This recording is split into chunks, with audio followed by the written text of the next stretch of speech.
आनन्दम् आनन्दम् आनन्दम् आनन्दम् आनन्दम् आनन्दम् आनन्दम् आनन्दम्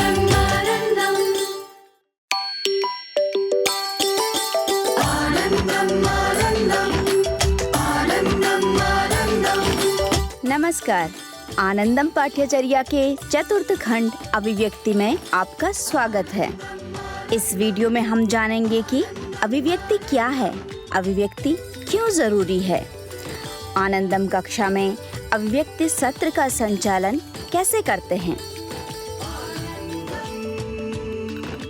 अभिव्यक्ति का उद्देश्य विद्यार्थियों के मनोभावों, विचारों को व्यक्त करने एवं अपने कार्यों के बारे में बताने हेतु प्रोत्साहित करना है। आनंदम कक्षा में अभिव्यक्ति सत्र का मूल आधार विद्यार्थियों के मानवीय मूल्यों की अभिव्यक्त कर पाने की क्षमता से है, क्योंकि जब हम एक दूसरे के प्रति इन भावों या मूल्यों को समझ पाते हैं, तभी एक दूसरे के जीवन में स्वयं तथा दूसरों के महत्व को भी देख पाते हैं। आपस में इन भावों या मूल्यों को व्यक्त करने से आनंद का एहसास होता है, साथ ही कक्षा में खुशी का संचार भी होता है। आनंदम पाठ्यचर्या के अंतर्गत सप्ताह के प्रत्येक शनिवार का पहला वादन लगभग 35 मिनट अभिव्यक्ति हेतु प्रस्तावित है।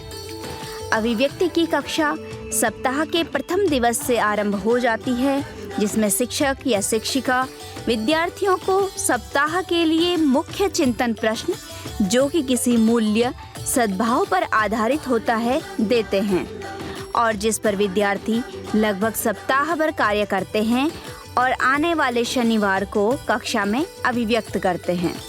जैसे किसी गुण एवं कौशल को अपने व्यवहार में लाने के लिए उसका निरंतर चिंतन व अभ्यास आवश्यक है, उसी तरह अभिव्यक्ति की कक्षा में दिए गए मूल्य पर प्रत्येक विद्यार्थी को चिंतन मनन करने हेतु शिक्षक द्वारा उनका बार बार समुचित मार्गदर्शन व प्रोत्साहन करना आवश्यक है, जिससे शिक्षक एवं विद्यार्थी इन मूल्यों को अपने आचरण में उतार पाने में सक्षम हो सकें। अपनी अभिव्यक्ति में प्रत्येक विद्यार्थी पूरे सप्ताह के दौरान किए गए कार्यों के माध्यम से अपने व्यवहार में आए नवीन परिवर्तनों पर ध्यान केंद्रित कर उनको अपने शब्दों में पूरी कक्षा के सामने व्यक्त करते हैं तथा शिक्षक यह सुनिश्चित करते हैं कि प्रत्येक विद्यार्थी को अभिव्यक्ति का अवसर अवश्य प्राप्त हो तथा जो विद्यार्थी बोलने में संकोच या झिझक करते हों, शिक्षक उन्हें स्नेहपूर्वक बोलने के लिए प्रोत्साहित करें।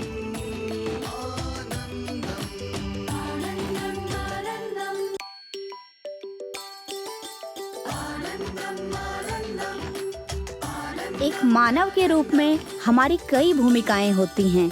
इन्हें हम परिवार व समाज में जिम्मेदारियों के रूप में निभाते हैं। जैसे माता पिता अपने बच्चों का पालन पोषण व मार्गदर्शन करते हैं, पुत्र पुत्री अपने वृद्ध माता पिता की देखभाल और सेवा करते हैं, गुरु अपने शिष्यों को शिक्षित करते हैं, भाई बहन और मित्र एक दूसरे का सहयोग करते हैं।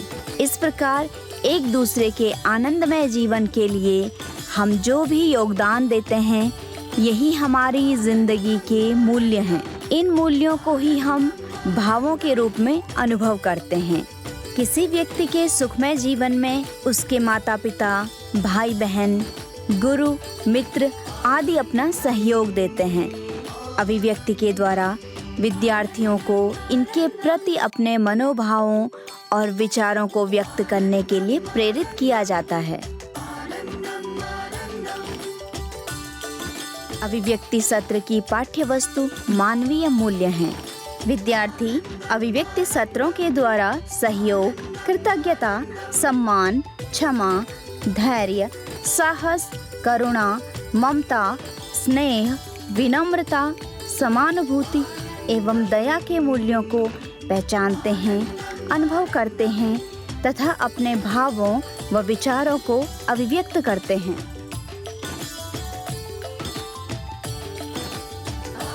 अभिव्यक्ति सत्र में सभी विद्यार्थियों की भागीदारी सुनिश्चित हो।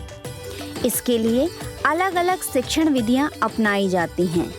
व्यक्तिगत अभिव्यक्ति, समूहों में अभिव्यक्ति। ये समूह छोटे या बड़े हो सकते हैं। विद्यार्थी अपने अनुभवों को मौखिक और लिखित रूप में व्यक्त करने के लिए अलग अलग तरीके चुन सकते हैं। कविता वाचन, भाषण, चित्रांकन, प्रश्नोत्तर, गायन, चर्चा परिचर्चा, डायरी लेखन, कहानी, कविता लेखन, पत्र लेखन आदि। प्रत्येक मूल्य को अभिव्यक्त करने के लिए 4 आधार रखे गए हैं: स्वयं के प्रति, परिवार के प्रति, समाज के प्रति, प्रकृति के प्रति। अतः अभिव्यक्ति सत्र में मूल्यों को प्रश्नों के रूप में विद्यार्थियों से पूछा जाता है, जो मुख्यतः निम्न 4 स्थितियों पर आधारित हैं। विद्यार्थी अपने संबंधों में क्या देखते हैं, कैसा व्यवहार करते हैं, क्या जिम्मेदारी निभाते हैं, क्या महसूस करते हैं। अभिव्यक्ति की कक्षा में विद्यार्थियों की प्रतिक्रियाओं पर किसी भी प्रकार की टिप्पणी नहीं की जाती है। इस सत्र में शिक्षक इन बिंदुओं का विशेष ध्यान रखते हैं। कक्षा की बैठक व्यवस्था ऐसी हो कि शिक्षक की पहुंच सभी विद्यार्थियों तक हो। कक्षा का वातावरण भय मुक्त हो। विद्यार्थियों को प्रश्न का उत्तर देने के लिए बाध्य न किया जाए। सभी विद्यार्थियों को विचार प्रकट करने के समान अवसर दिए जाएं। अगर विद्यार्थी एक प्रश्न का उत्तर न दे पाए तो दूसरा सरल प्रश्न पूछा जा सकता है। प्रश्नों के उत्तर विद्यार्थियों से ही निकलवाए जाएं।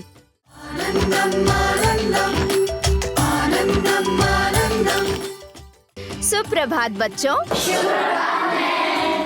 आनंदम की कक्षा में आप सभी का स्वागत है। तो आनंदम की कक्षा की शुरुआत हम करते हैं माइंडफुल चेक इन के साथ, है ना? तो सभी बच्चे आरामदायक स्थिति में बैठ जाएंगे और धीरे धीरे से अपनी आंखें बंद करेंगे। अपना पूरा ध्यान अपनी सांसों पर लेकर के जाएंगे। सांस अंदर जा रही है, सांस बाहर आ रही है। हो सकता है इधर उधर से आ रही आवाजें आपका ध्यान भटका रही हों, लेकिन पुनः अपना ध्यान अपनी सांसों पर लेकर के जाना है।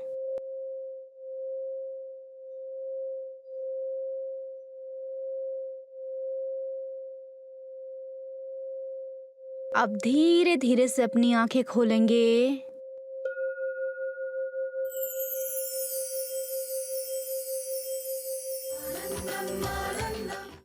प्यारे बच्चों, आपको पिछले सप्ताह कौन सा मूल्य दिया गया था? सहयोग मूल्य दिया गया था। आपने अपने आसपास, अपने पड़ोस में क्या किसी का सहयोग किया? यदि किया तो आपको उसके बाद कैसा अनुभव हुआ? कौन अपनी बात रखना चाहेगा? हाँ साहिल, बताओ। मैं मेरे ताऊ जी के घर के बगल में उनका एक पुराना घर था, वो टूट रहा था ना। अच्छा। तो उन्होंने मुझसे रिपेयर करवाने के लिए ईंटें मंगवा रखी थी। अच्छा। वहाँ पे उनकी गौशाला थी, तो खच्चर उधर से आगे नहीं आ रहे थे। तो खच्चरों ने ईंटें रास्ते में छोड़ी। तब मेरी बड़ी मम्मी वहाँ पे अकेले घर तक ले जा रही थी। तब मैंने देखा बड़ी मम्मी बहुत मेहनत कर रही है। तब मैंने बड़ी मम्मी के साथ कुछ ईंटें ले गया। तब मुझे बहुत खुशी हुई। बहुत खुशी हुई, ठीक। अच्छा अनुष्का, बताओ। मैंने अपने समाज में इस प्रकार सहयोग किया। मैं एक कविता के माध्यम से रखना चाहूंगी, जो कि इस प्रकार से है। अच्छा। मैंने अपनी बहना से थोड़ा ये भी कह दिया, वो बहना मेरी बहना, थोड़ा सा तू भी पढ़ना, कभी तेरे काम आएगा।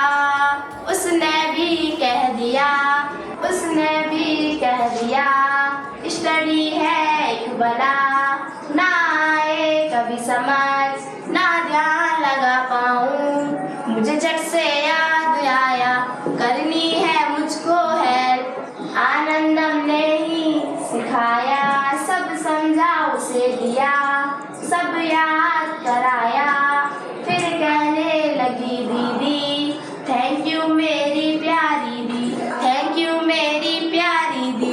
आपने किसका सहयोग किया? मैंने अपनी ताई की लड़की का सहयोग किया जिसको कि मदद पढ़ना नहीं आता था, तो उसे लगता था कि स्टडी है एक बला, तो मैंने उसकी मदद की और वो बहुत खुशी बाद में जब उसको पढ़ना नहीं आ गया। ठीक, मैं अपने सहयोग की बात और मेरे बारे में बताना चाहूँगी। हाँ। जिसमें कि मेरे साथ है दिलशाद और कृष्णा। दिलशाद और कृष्णा, आ जाइए आप। दादाजी नमस्ते। प्रणाम। नमस्ते। दादाजी 1 किलो चीनी और चाय पत्ती देना।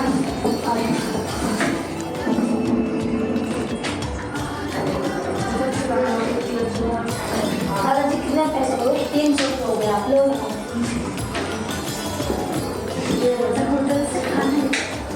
अरे भैया, मैं आपसे कुछ कहना चाहती हूँ। हाँ बोलो बोलो। उन्होंने आपको 200 की जगह 500 रुपये दिए। आश्चर्य की बात तो ये आप उनकी खुशी जा रहे हो, भले ही आप मेरे से बड़े क्यों न हो, लेकिन आपको हमें अच्छी बातें सिखानी चाहिए। आप हमें ऐसी बात सिखा रहे हो, आपको हमें पैसे वापस करने चाहिए। हाँ, बात तो तुम सही कह रहे हो। दादाजी तुमने 300 की बजाय 500 दे दिए। बेटा जिंदगी में कभी ऐसे गलत काम नहीं करने। अगर ऐसे गलत काम करोगे तो कभी सफल नहीं हो पाओगे। और तुम बेटा समाज में अपना सहयोग इसी प्रकार से देते रहना और खूब नई नई करोगे।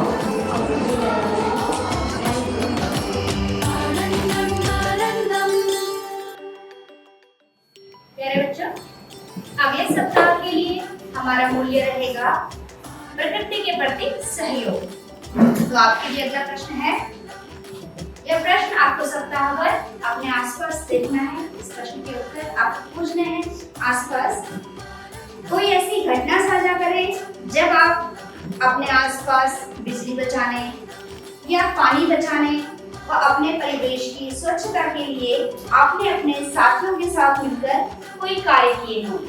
तो आपको समझ में आया?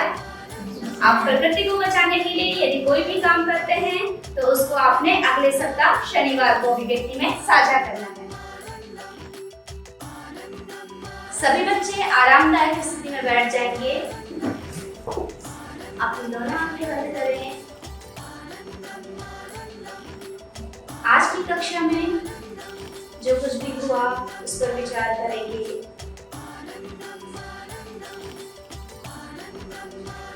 हमने देखा इस प्रकार से सभी बच्चे अपने सहयोग की बात हम सबके सामने रख रहे थे। अब धीरे धीरे से अपनी आंखें खोलेंगे। आनंदम